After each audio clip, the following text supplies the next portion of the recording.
munaasabad si qurux badan loo soo agaasimay taasi oo ay ku qalin jabinayeen dufcadii 8aad ee iskuulka ee ka qalin jabisay iskuulka tababarka xirfadaha ee Ayodha ayaa lagu qabtay hotelka Rays ee magaalada Boorama.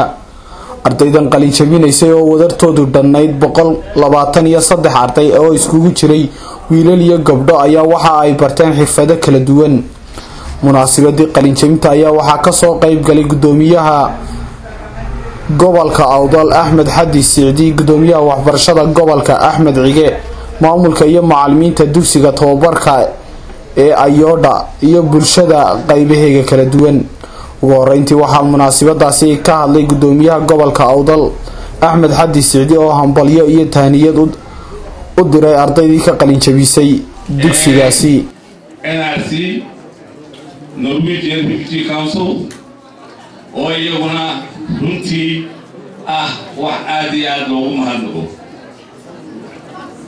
waxa aniga ii farxad ah anigoo barasabkii gobolka Awdal inaan ka soo qayb galo idinkala soo qayb gala xafladda quruxda badan ee sida fiican loo soo agaasimay oo runtii aniga gudoomiye ahaan ama anigoo ka soo jeeda bahda waxbarashada farxad gaara ii leh.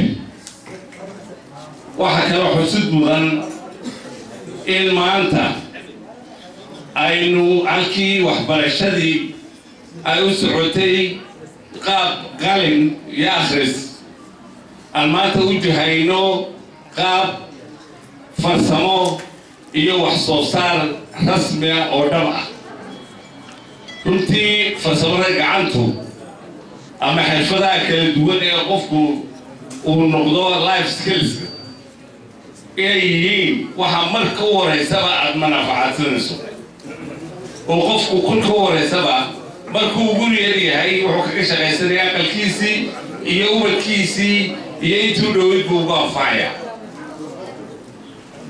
waxa ugu yar qof jaarkaaga oo dabka ka baktiyey layrkii oo ku yeedha ood caawiso ama aqalkaagii oo aad nalkii u shidato ama ilmahaagii oo ciiddii joogo dharkii intood soo iibisay halkii dawaalaha marka u horeysaba inka buu ku soo gelinayaa skillskaad maanta joogta waxaa kuu baqaansa lacagtii dawaalka aad siin lahayd dawaalaha kale aad siin lahayd in adiga aqalkaaga waxaa kaloo halkaasi ka hadlay gudoomiyaha waxbarashada gobolka Awdal oo isna ammaan u soo jeediyay ardaydii qalin jabisay.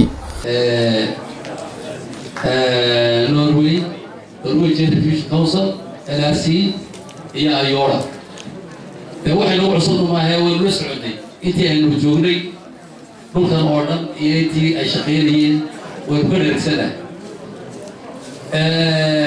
runtii ardayda ay soo saareen way istaba joog waana dafcadii afraad ee ugu badnayd runtii inta maanta inoo fadhidaa aad iyo aad farxad inoogu tahay.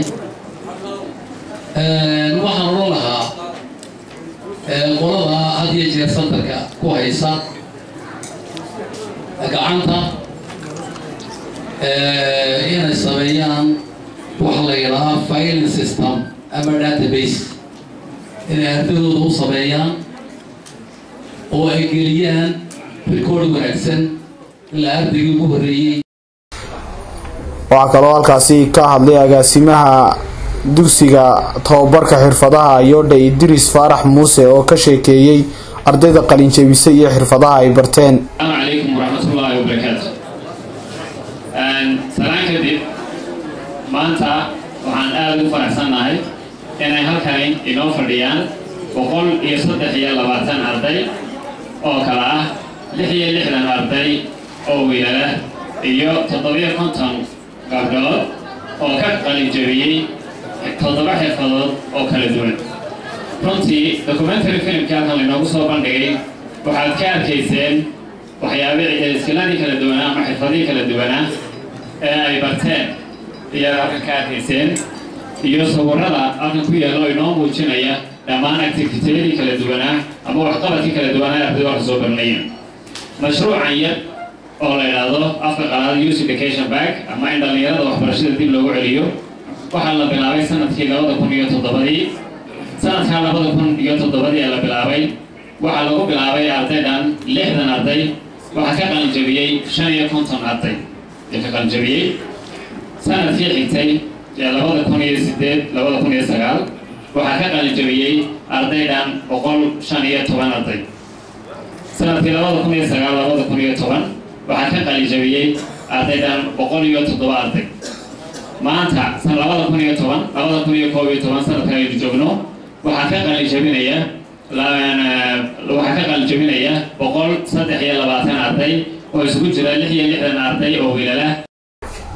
ugu dambeyntii waxaa la guddoonsiiyay ardaydii ka qalin jabisay dugsiga tababarka xirfadaha ee Ayodha shahaadooyin. Khadar Maxamed Xasan, Xidigta News, magaalada Boorama.